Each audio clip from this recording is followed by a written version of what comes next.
kabar Anda hari ini? Saatnya Anda menyimak berita Semarang bersama saya, Dana Paramita. Sejumlah berita menarik akan kami sajikan untuk Anda. Berikut 3 berita utama hari ini.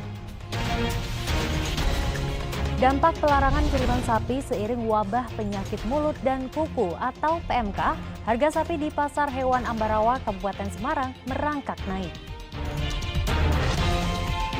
Para penumpang di Bandara Ahmad Yani Kota Semarang kini tidak wajib membawa hasil negatif tes PCR maupun antigen sebagai syarat perjalanan dalam negeri. Seorang warga tewas dalam kebakaran sebuah rumah di Klaten.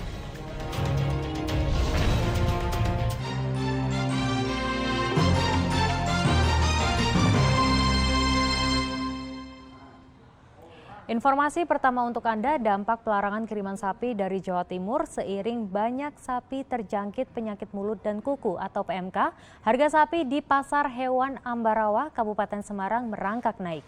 Kenaikan dipicu berkurangnya pasokan saat permintaan tinggi jelang Idul Adha.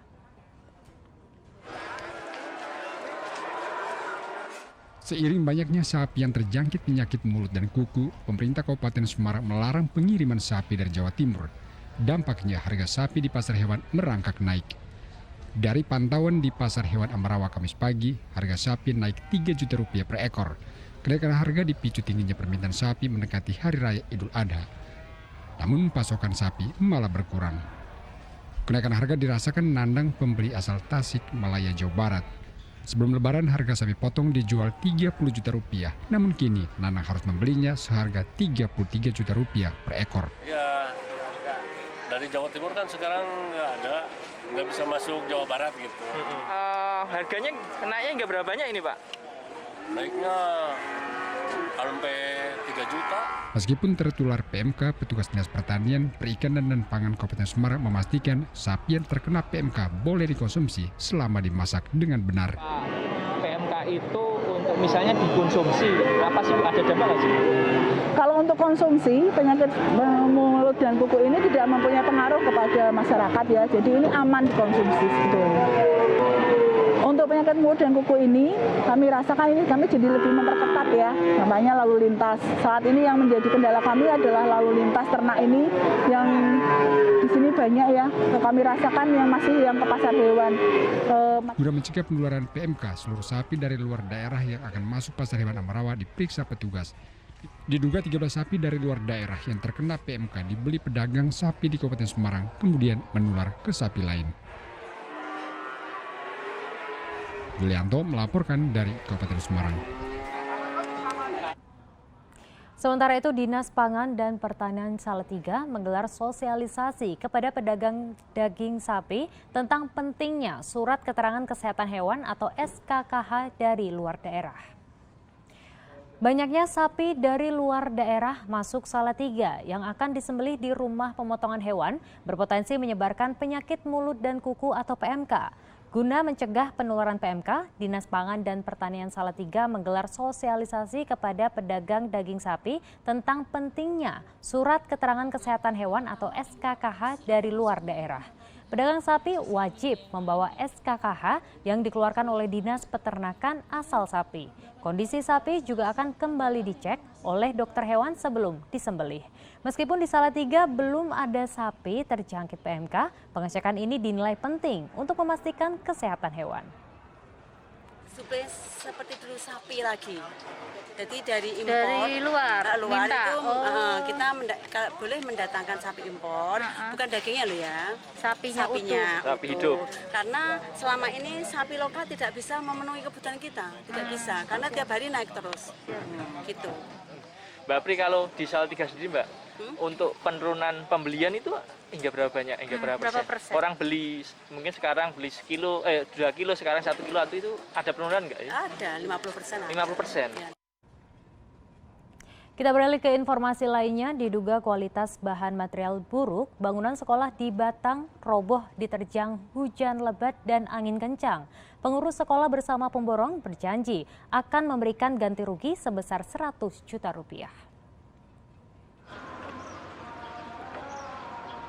Dua ruangan di lantai 2 SMA Negeri 1 Bawang, Kabupaten Batang yang masih tahap pembangunan roboh pada Selasa pagi. Bangunan yang roboh rencananya digunakan sebagai kelas tambahan sekaligus ruang pertemuan. Diduga kualitas bahan material yang buruk, bangunan tidak kuat diterjang hujan lebat dan angin kencang. Dari puing bangunan tampak materialnya menggunakan barang bekas pakai seperti kayu dan besi sehingga tidak kokoh. Robohnya dua ruangan tidak memakan korban jiwa. Kami akan berusaha untuk membangun lagi Pak, memperbaiki sesuai dengan spek, sesuai dengan sudah sepakat dengan komite, dengan yang mengerjakan untuk kira-kira berapa itu? 100 juta. Pengurus sekolah bersama pemborong berjanji akan mengganti kerugian 100 juta rupiah serta membangun kembali dua ruangan yang roboh. Kuncoro Wijayanto melaporkan dari Kabupaten Batang. Pelonggaran penggunaan masker yang disampaikan oleh Presiden Joko Widodo menjadi kabar bahagia bagi masyarakat. Namun, kebahagiaan ini tidak dirasakan oleh seorang penjual masker di Salatiga karena penjualannya menurun. Kebijakan pelonggaran penggunaan masker menjadi mimpi buruk bagi para penjual masker, seperti Bayu, warga kota Salatiga. Pasalnya setelah Presiden Joko Widodo menyampaikan aturan baru ini, penjualan masker milik Agus menurun drastis. Sebelum ada pelonggaran penggunaan masker, dalam sehari Agus bisa menjual maksimal 8 lusin. Namun sehari setelah diumumkan Presiden, Agus hanya mampu menjual 1 lusin masker. Bahkan Agus terpaksa menurunkan harga masker agar penjualan kembali meningkat. Meski merugi, Agus tetap mendukung kebijakan pemerintah. Untuk mulai dari tadi malam sampai sekarang, kita ambil 1 losen aja belum habis. Harganya sendiri berapa Pak? Untuk harga yang biasa saya jual 20.000, saya jual 15.000. Harga 15.000 saya jual 12.000. Yang penting laku dulu. Presiden Jokowi menyampaikan kebijakan pelonggaran penggunaan masker dari Istana Bogor, Jawa Barat pada Selasa sore. Mempertimbangkan pandemi COVID-19 yang terkendali, bagi warga yang beraktivitas di area terbuka boleh melepas masker. Namun masker harus digunakan di ruang tertutup, termasuk moda transportasi publik.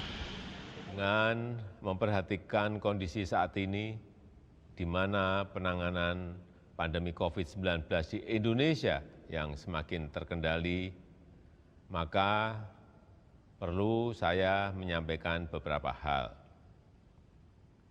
Yang pertama, pemerintah memutuskan untuk melonggarkan kebijakan pemakaian masker.